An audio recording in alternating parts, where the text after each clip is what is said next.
Hello friends, welcome to Rashdeed medical education. इस lecture में हम डिस्कस करेंगे haemostasis. So let's start the video. So haemostasis basically क्या होता है? हीमो का मीनिंग होता है ब्लड एंड स्टेसिस का मतलब होता है स्टॉप होना। तो जैसे ही कोई इंजरी होती है हमारी बॉडी में, कहीं भी इंजरी हुई तो थोड़ी देर बाद आपने देखा, सपोज आपकी फिंगर पर कट लग गया तो थोड़ी देर बाद आप देखते हो कि ब्लड जो है स्टॉप हो जाता है। तो इस प्रोसेस को, ब्लीडिंग का स्टॉप होना, इस प्रोसेस को क्या बोलते हैं? Haemostasis. Because haemo is blood and stasis means रुकना, स्टॉप होना। So haemostasis is the process by which the body stops bleeding at the site of an injury. Injury के बाद ब्लीडिंग का रुक जाना। तो ये हमारी बॉडी का नेचुरल प्रोसेस है कि ब्लीडिंग थोड़ी देर बाद रुक जाती है। अनलेस बहुत ज़्यादा मेजर हैमरेज है तो उन केसेस में हमको एक्सटर्नल फैक्टर्स की भी ज़रूरत पड़ती है ब्लीडिंग को रोकने के लिए। लेकिन एक नॉर्मल प्रोसेस भी बॉडी में चलता रहता है ब्लीडिंग को स्टॉप करने का। तो इस प्रोसेस को हम क्या बोलते हैं? हीमोस्टेसिस बोलते हैं। एंड साथ में ही हीमोस्टेसिस में जो डैमेज ब्लड वेसल है वो रिपेयर भी होती है, राइट। अब हीमोस्टेसिस में बहुत सारे फैक्टर्स हैं जो बहुत इंपॉर्टेंट रोल प्ले करते हैं। सबसे पहले हमारे ब्लड प्लेटलेट्स का बहुत इंपॉर्टेंट रोल है, क्योंकि प्लेटलेट्स क्या करते हैं? ब्लीडिंग को स्टॉप करते हैं, क्लोटिंग करते हैं, राइट। उसके बाद क्लोटिंग फैक्टर्स आते हैं जो कि एक तरह से प्रोटीन्स होते हैं, प्लाज्मा में प्रेजेंस होते हैं। ये भी बहुत इंपॉर्टेंट रोल प्ले करते हैं क्लोटिंग को बनाने का, मीन्स ब्लीडिंग को स्टॉप करने का। नाउ हीमोस्टेसिस के स्टेप बाय स्टेप हम पढ़ेंगे, तो क्या क्या इनके स्टेजेस है वो हम देख लेते हैं। सबसे पहले आता है वेस्कुलर स्पाज्म, वेजोकॉन्स्ट्रिक्शन। तो जो ब्लड वेसल है, सबसे पहले जब ब्लड वेसल में कोई भी इंजरी हुई तो इमीडिएटली सबसे पहली चीज क्या होती है? जो ब्लड वेसल है वो नैरो हो जाती है, कॉन्स्ट्रिक्ट हो जाती है, जिसको हम क्या बोलते हैं?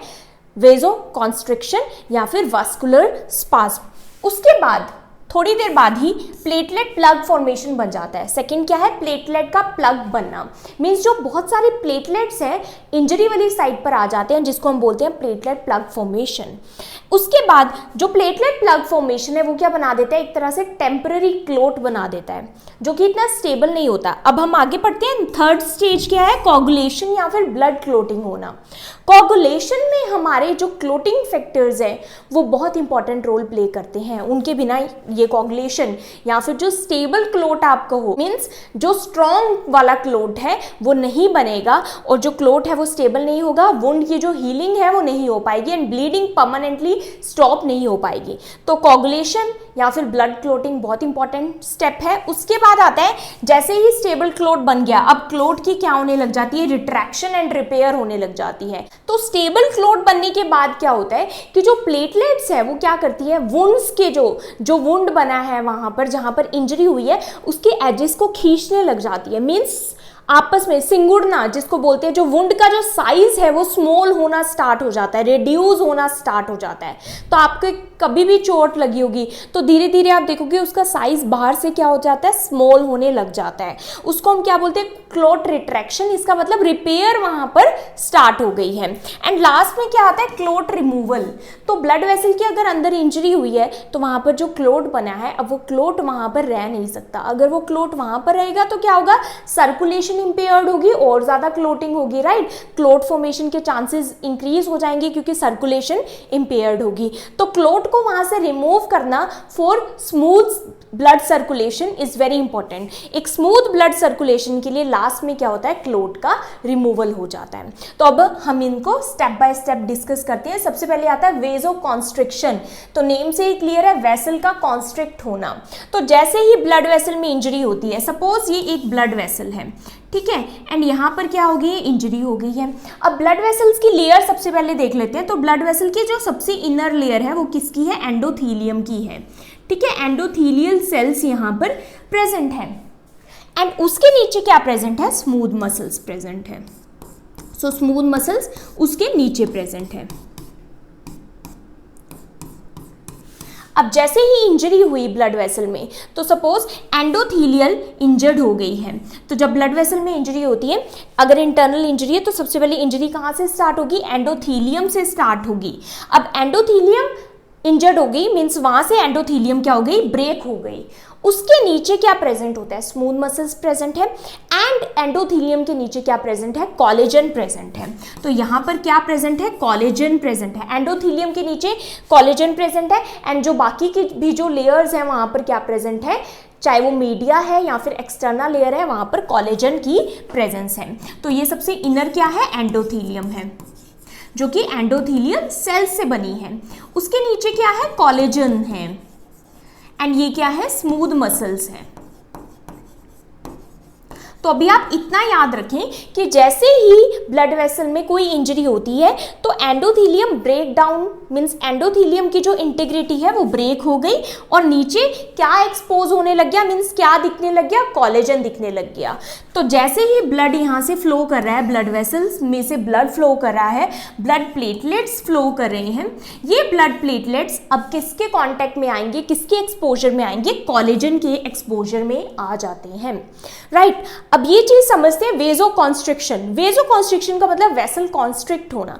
तो जैसे ही आपको चोट लगती है सबसे इमीडिएटली क्या होता है, वेसल्स कॉन्स्ट्रिक्ट होने लग जाती हैं, वेजो कॉन्स्ट्रिक्शन होता है, एंड बहुत इमीडिएटली ये होता है। सबसे पहले नर्व रिफ्लेक्स से होता है। नर्व रिफ्लेक्स कैसे होती है, जैसे ये जो स्मूथ मसल्स हैं ये क्या करने लग जाती है, ये कॉन्ट्रैक्ट करने लग जाती हैं। आपको इंजरी हुई, आपको सबसे पहले क्या होता है, पेन होता है। पेन किसके कारण होता है, नर्व रिफ्लेक्सेस के कारण होता है। ये नर्व रिफ्लेक्सेस क्या करती है, स्मूथ मसल्स को कॉन्ट्रैक्ट करती है। सो सबसे पहले क्या होता है, स्मूथ मसल्स की जो वेसल वॉल है उसमें स्मूथ मसल कॉन्ट्रैक्ट करने लग जाती है, जिससे क्या होता है, वेजो कॉन्स्ट्रिक्शन होता है। दूसरी चीज क्या होती है कि ये जो डैमेज एंडोथीलियम है ये एक सब्सटेंस रिलीज करती है। ये एंडोथीलियल सेल्स क्या रिलीज करते हैं, एंडोथिलिन को रिलीज करते हैं, और ये एंडोथिलिन भी क्या करता है, वेजो कॉन्स्ट्रिक्शन करता है। तो दो चीजें जो कि खुद ब्लड वेसल ने रिलीज की, एक तो स्मूथ मसल्स कॉन्ट्रैक्ट हुए, दूसरा एंडोथिलिन रिलीज किया, जिससे भी क्या हुआ, जो वेसल है वो नैरो होनी स्टार्ट हो गई। तो नैरो मीन्स अंदर की तरफ सिकुड़ने लग गई। नैरो होगी तो क्या होगा, ब्लीडिंग धीरे हो जाएगी, स्टॉप होने लग जाएगी टेम्पररी। उसके बाद यहाँ पर क्या हुआ कि जो प्लेटलेट्स फ्लो कर रहे थे, मैंने आपको बताया कि यहाँ पर एंडोथीलियम की इंटीग्रिटी ब्रेक हो गई, जिसकी वजह से कोलेजन एक्सपोज हो गए। अब प्लेटलेट्स को पता चल गया है कि यहाँ पर क्या हो गई, इंजरी हो गई है। ये प्लेटलेट्स इस कोलेजन के एक्सपोजर में आते ही क्या होते हैं, इसके साथ चिपक जाते हैं और अडियर हो जाते हैं इससे, और अडियर होने के बाद ये प्लेटलेट्स क्या हो जाते हैं, एक्टिवेट हो जाते हैं। वो भी हम डिटेल में पढ़ेंगे नेक्स्ट स्टेप में कि ये एक्टिवेट कैसे होते हैं।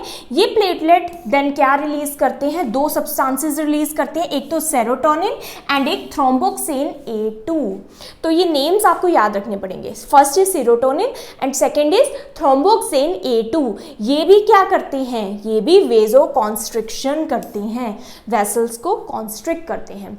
तो फर्स्ट हमारा क्लियर हो गया, वेजो कॉन्स्ट्रिक्शन। वेसल सबसे पहले क्या होती है, कॉन्स्ट्रिक्ट होनी स्टार्ट होती है, किससे होती है, एक तो स्मूथ मसल्स इटसेल्फ कॉन्ट्रैक्ट होने लग जाते हैं, जो डैमेज एंडोथीलियम है वो एंडोथिलिन रिलीज करती है, एंड जो प्लेटलेट एक्टिवेट हो गए हैं वो serotonin and thromboxane A2 release करते हैं। नाउ नेक्स्ट पर चलते हैं, प्लेटलेट प्लग फॉर्मेशन।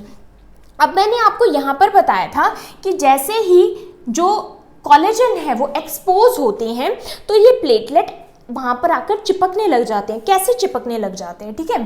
तो सपोज ये एक ब्लड वेसल है और यहाँ पर ये इंजरी हुई है, ठीक है। यहाँ पर ये एंडोथीलियम थी इसके ऊपर प्रेजेंट, एंड ये ब्रेक हो गई है, एंड इसके नीचे क्या है, स्मूथ मसल्स प्रेजेंट हैं और कोलेजन प्रेजेंट है। यहाँ पर क्या प्रेजेंट है, और कोलेजन प्रेजेंट है। Suppose this is collagen. तो जैसे ही यहाँ पर ये जो ब्लड प्लेटलेट्स यहाँ फ्लो कर रहे थे नॉर्मल सर्कुलेशन में, जैसे ही इंजरी होती है मीन्स कोलेजन एक्सपोज हो जाता है, तो ये कोलेजन क्या रिलीज करता है, ये एक फैक्टर रिलीज करता है। उस फैक्टर का नाम क्या है, VWF means von Willebrand factor. Von Willebrand factor के कारण ये जो प्लेटलेट्स है ये यहाँ पर आकर चिपकने लग जाते हैं। ये फैक्टर बहुत इंपॉर्टेंट है, वॉन विल्ब्रेंड फैक्टर। अब ये जो प्लेटलेट है जब ये यहाँ पर चिपकने लग जाएंगे, अडहियर होने लग जाएंगे, तब हम इनको क्या बोलते हैं, एक्टिवेटेड प्लेटलेट्स। क्या बोलते हैं, एक्टिवेटेड प्लेटलेट। अब ये जो वॉन विल्ब्रेंड फैक्टर है, VWF फैक्टर, ये VWF फैक्टर कैसे एक्ट करता है, देखो ये VWF फैक्टर ये इस कोलेजन के बीच में और ये प्लेटलेट के बीच में एक ब्रिज की तरह एक्ट करता है।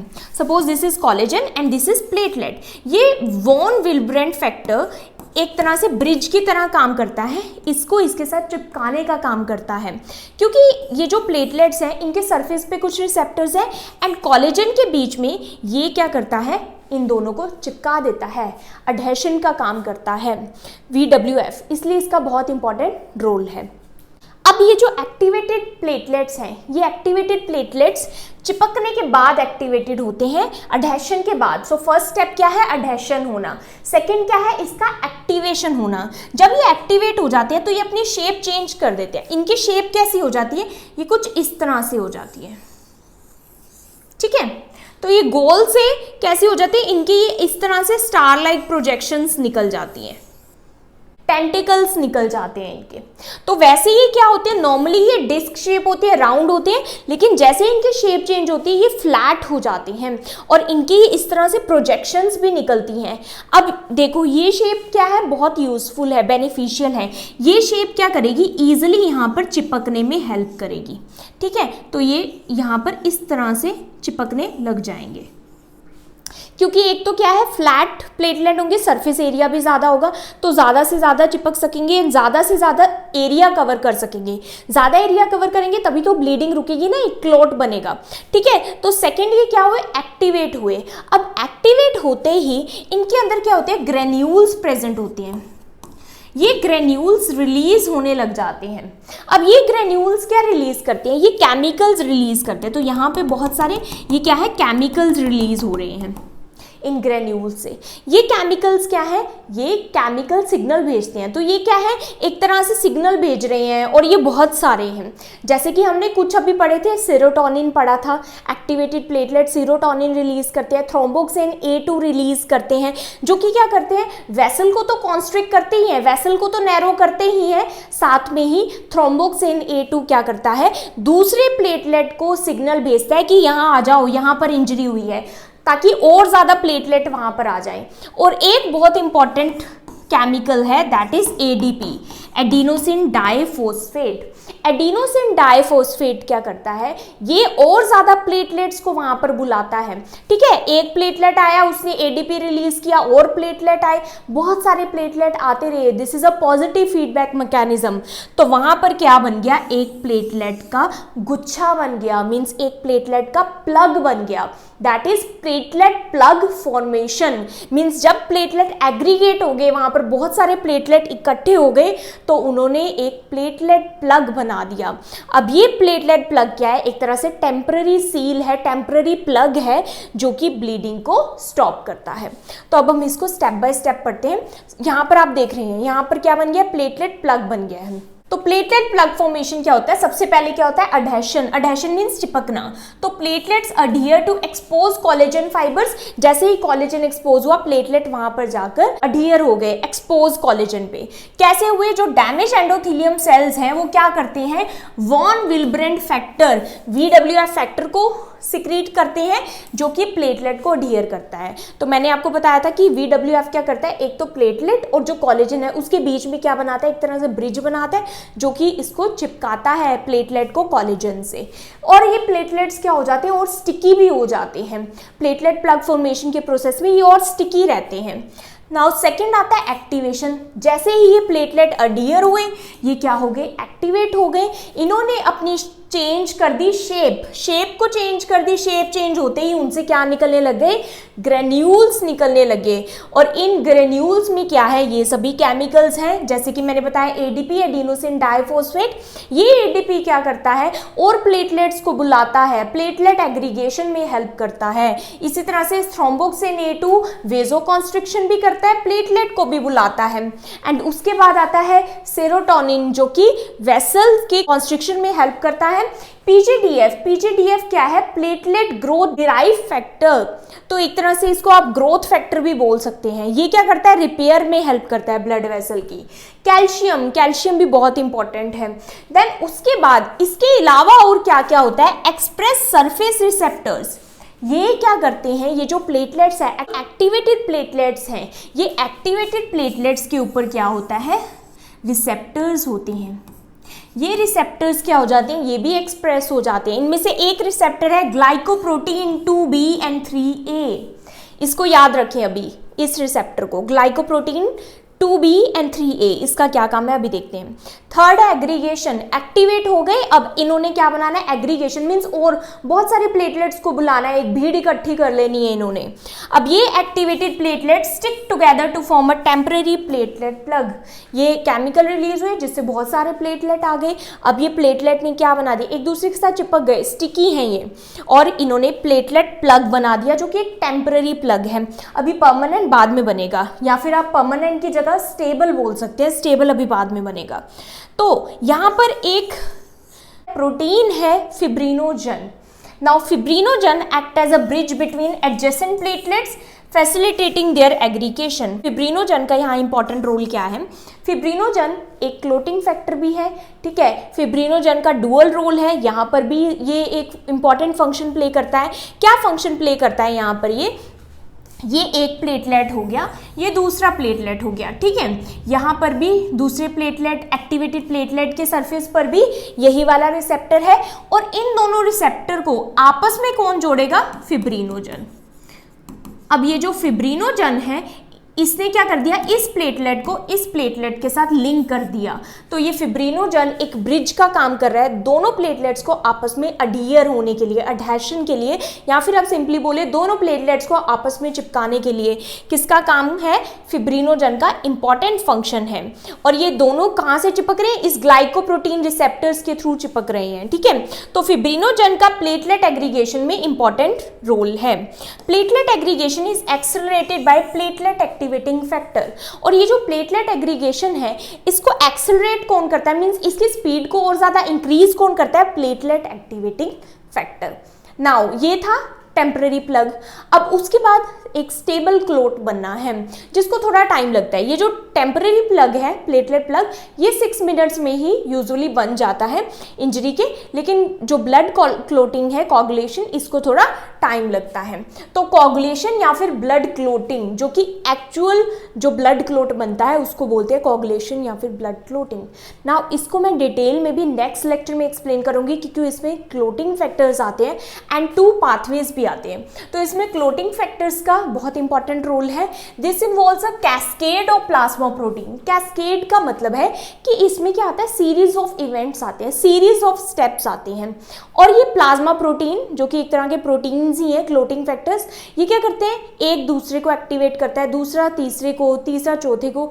तो इस तरह से ये कैस्केड है एक तरह से कि ये सीरीज ऑफ स्टेप्स इसमें आते हैं और एक स्टेप सेकेंड को एक्टिवेट करता है, which leads to formation of a stable clot, जिससे एक स्टेबल क्लोट बनता है। अगर एक स्टेप भी मिसिंग होगा या फिर एक क्लोटिंग फैक्टर भी मिसिंग होगा तो वो क्या होगा, ब्लीडिंग डिसऑर्डर्स होंगे।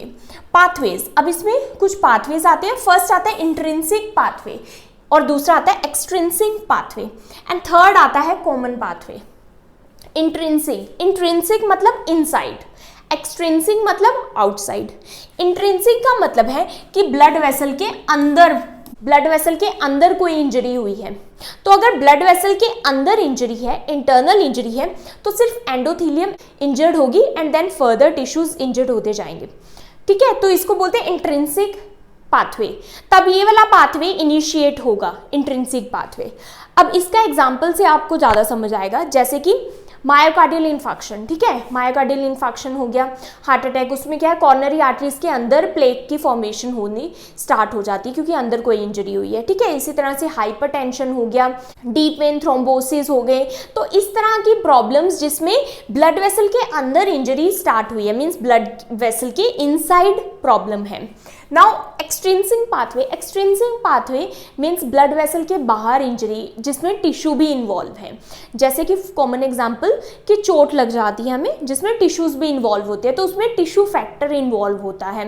किसी का हमने आउटसाइड से कोई ऑपरेशन किया तो भी आउटसाइड से हम अंदर गए तो external injury, right, gun shot हो गया, स्टैबिंग हो गया, कार एक्सीडेंट, तो इन सब से क्या होता है, हमारे बाहर के टिश्यूज पहले एक्सपोज होते हैं, पहले उनमें इंजरी होती है, मीन्स टिश्यूज इन्वॉल्व होते हैं, टिश्यू फैक्टर इन्वॉल्व होता है, तो तब कौन सा पाथवे आता है, एक्सट्रिंसिक पाथवे आता है। और इंट्रिंसिक पाथवे में क्या होता है, टिश्यू फैक्टर इन्वॉल्व नहीं होता, लेकिन जो एंडोथीलियल है वो डैमेज होती है, तो दैट इज इंट्रिंसिक। ये किससे ट्रिगर होता है, intravascular, inside the vascular system and initiated by platelets. तो क्योंकि ये जो इंट्रिंसिक जो पाथवे है ये कौन इनिशिएट कर रहा है, ये प्लेटलेट्स इनिशिएट कर रहे हैं। क्यों प्लेटलेट्स इनिशिएट कर रहे हैं, क्योंकि यहाँ पर सबसे पहले इनसाइड इंजरी हुई है, क्योंकि ब्लड वेसल के अंदर ही तो प्लेटलेट फ्लो कर रहे हैं, तो प्लेटलेट सबसे पहले एक्टिवेट होते हैं। एक्सट्रिंसिक पाथवे में क्या होता है, कोई एक्सटर्नल ट्रॉमा होता है जिससे क्या होता है, ब्लड बाहर आ जाता है, टिश्यू से बाहर आता है। तो इसमें सबसे पहले टिश्यू फैक्टर इन्वॉल्व होता है और टिश्यू फैक्टर ही इनिशिएट करता है क्लोटिंग को। अब बोथ ये चाहे इंट्रिंसिक है या फिर एक्सट्रिंसिक पाथवे, ये दोनों एक कॉमन पाथवे में मर्ज हो जाते हैं। और ये कॉमन पाथवे क्या है, प्रोथ्रोम्बिन का फॉर्मेशन। तो प्रोथ्रोम्बिन किस में कन्वर्ट हो जाता है, लास्ट में थ्रोम्बिन में कन्वर्ट हो जाता है। एंड ये थ्रोम्बिन का फॉर्मेशन मतलब कि स्टेबल क्लोट। तो थ्रोम्बिन के बाद लास्ट में क्या होता है, थ्रोम्बिन फिब्रिनोजन को फिब्रिन में कन्वर्ट कर देता है। तो थ्रोम्बिन का फॉर्मेशन बहुत इंपॉर्टेंट है यहाँ पर, ठीक है। तो फिब्रिन क्या है, फिब्रिन थ्रेड्स लाइक है, ये इस क्लोट को क्या कर देते हैं और स्टेबल कर देते हैं। तो यहाँ पर आप देख रहे हो, यहाँ पर फिब्रिन क्या है, एक थ्रेड लाइक स्ट्रक्चर। तो फिब्रिन एक तरह से आप ये लगा लो कि आपने ड्रेसिंग तो की थी ना, लेकिन उसके बाद आपने क्या किया, स्टिचेस लगाए। तो स्टिचेस लगाए तो क्लोट स्टेबल हुआ। तो इसी तरह से इंटरनली हमारी बॉडी भी स्टिचेस लगाती है अपनी तरफ से। फिब्रिन थ्रेड लाइक स्ट्रक्चर्स वहां पर आ जाते हैं बहुत सारे, जो कि क्लोट को स्टेबल कर देते हैं और स्ट्रॉन्ग कर देते हैं, जिससे क्या होता है कि ये जो सील है ये इजीली नहीं टूटती और यहाँ पर ब्लीडिंग क्या हो जाती है, स्टॉप हो जाती है। फिब्रिन फॉर्म्स अ मैश, ये एक तरह का मैश बना लेती है, जाल बना देती है, जिससे जो प्लेटलेट प्लग, जो टेम्परेरी प्लग बना था वो स्टेबलाइज हो जाता है, फॉर्मिंग अ स्टेबल क्लोट बन जाता है। अब इस प्रोसेस में इसमें बहुत सारे स्टेप्स हैं, बहुत सारे क्लोटिंग फैक्टर्स हैं, जो कि हम नेक्स्ट लेक्चर में डिस्कस करेंगे ना। उसके बाद स्टेबल क्लोट बन गया। अब उसके बाद क्लोट की क्या होने लग जाती है, रिट्रैक्शन एंड रिपेयर। रिट्रैक्शन का क्या मतलब है कि जो वुंड का जो साइज है, जो जख्म, जो वुंड है, उसका जो साइज है वो रिड्यूस, स्मॉल होने लग जाता है। मींस जो एजेस हैं वो आपस में रिट्रैक्ट होने लग जाती है, सिंगुड़ने लग जाती हैं। And stabilizing the clot, platelets contract, platelet क्या करते हैं, कॉन्ट्रैक्ट होने स्टार्ट हो जाते हैं। जब वो कॉन्ट्रैक्ट होने स्टार्ट होंगे तो क्या होगा, pulling on fibrin strands and drawing the edges of the wound together. उससे क्या होगा कि जो वुंड है, सपोज ये वुंड है, ये आपस में मिलने लग जाएगा धीरे धीरे। जो उसके एजेस हैं जो टूट गए थे, सपोज इतना बड़ा गैप था, तो धीरे धीरे ये एजेस क्या होंगे, वापस मिलने लग जाएंगे, कॉन्ट्रैक्ट या फिर रिट्रैक्ट होने लग जाएंगे। टिश्यू रिपेयर, अब टिश्यू रिपेयर कैसे होता है, यही जो प्लेटलेट्स हैं और जो एंडोथेलियम सेल्स हैं, एक हमने वहाँ पर क्या पढ़ा था कि प्लेटलेट्स क्या रिलीज करते हैं, ग्रोथ फैक्टर रिलीज करते हैं। तो ये ग्रोथ फैक्टर क्या करता है, ये रिपेयर में हेल्प करता है, टिश्यू रिपेयर में। ये क्या करता है, stimulate proliferation and migration of cell. ये क्या करता है, एक तो प्रोलिफरेशन और माइग्रेशन, मतलब सेल्स का नंबर भी इंक्रीज करता है जो कि रिपेयर करते हैं, और सेल्स को भी बुलाता है कि आओ यहाँ पर टिश्यू को रिपेयर करो। और उनमें से एक सेल कौन सा है, फाइब्रोब्लास्ट। अब फाइब्रोब्लास्ट वहां पर क्लोट में आ जाते हैं। ये क्या करते हैं, start synthesis collagen fibres. Collagen fibres जो वहां पर ब्रेक हो गए थे, वहां पर कोलेजन फाइबर्स बनाते हैं एंड वेसल वॉल को क्या करते हैं, रिपेयर करना स्टार्ट कर देते हैं। लास्ट में क्या होता है, क्लोट का रिमूवल, जिसको हम क्या बोलते हैं, फिब्रिनोलाइसिस। जो फिब्रिन का जो बना था, वहां पर मैश बना था, that is fibrinolysis means break down. Means अब क्लोट का क्या करना है, ब्रेक डाउन करना है, क्लोट को रिमूव करना है। सो क्लोट डिसोल्यूशन इसको बोलते हैं। Once the vessel is repaired, the clot is no longer required to restore normal blood flow. वहां पर नॉर्मल ब्लड फ्लो के लिए क्लोट अब नहीं चाहिए, ताकि नॉर्मल ब्लड बहता रहे। Plasminogen is activated to plasmin. यहाँ पर एक प्रोटीन होता है प्लाज्मिनोजन, लीवर से प्रोड्यूस होता है, प्लाज्मा में ये प्रेजेंट होता है। तो ये प्लाज्मिनोजन क्या करता है, प्लाज्मिन में एक्टिवेटेड हो जाता है बाय टिश्यू प्लाज्मिनोजन एक्टिवेटर। तो टिश्यू प्लाज्मिनोजन एक्टिवेटर प्लाज्मिनोजन को प्लाज्मिन में एक्टिवेट करता है। अब ये प्लाज्मिन क्या करता है, ये इस फिब्रिन को क्या कर लेता है, डाइजेस्ट कर लेता है। फिब्रिन स्ट्रैंड्स को डाइजेस्ट कर देगा, क्लॉट को ब्रेक डाउन कर देगा इनटू सोल्यूबल फ्रेगमेंट्स, और ये सोल्यूबल फ्रेगमेंट्स देन फैगोसाइटोसिस के थ्रू हमारी बॉडी से क्या हो जाते हैं, रिमूव हो जाते हैं। क्लॉट हमारी बॉडी से रिमूव हो जाता है। So this is how haemostasis occur. अब इसमें जो हमने ये स्टेप पढ़ा था, सबसे पहले हम देखेंगे, ये स्टेप्स पढ़े थे हमने, vascular spasm, platelet plug formation. अब ये जो वास्कुलर स्पाज्म और प्लेटलेट प्लग फॉर्मेशन है, यहाँ तक का प्रोसेस क्या है, टेम्पररी, इसलिए हम इसको क्या बोलते हैं, प्राइमरी हीमोस्टेसिस। कोगुलेशन, यहाँ पर क्या होता है, स्टेबल क्लॉट का फॉर्मेशन होता है, तो बेसिकली इसको सेकेंडरी हीमोस्टेसिस बोलते हैं, लेकिन मैं यहाँ तक के प्रोसेस को, बाकी के प्रोसेस को क्या बोल रही हूँ, सेकेंडरी हीमोस्टेसिस, जहाँ पर स्टेबल क्लॉट बन रहा है। अब ये वाला जो स्टेप है कोगुलेशन और ब्लड क्लोटिंग, इसमें बहुत सारे क्लोटिंग फैक्टर्स है, बहुत सारे इसमें स्टेप्स हैं, लेकिन मैं इजी वे से एक्सप्लेन करूंगी इसको नेक्स्ट लेक्चर में, अदरवाइज ये लेक्चर बहुत लेंथी हो जाएगा। सो आई होप आपको ये वीडियो समझ आई हो, and if you understood this video so please like, subscribe and share to my channel. Thank you for watching.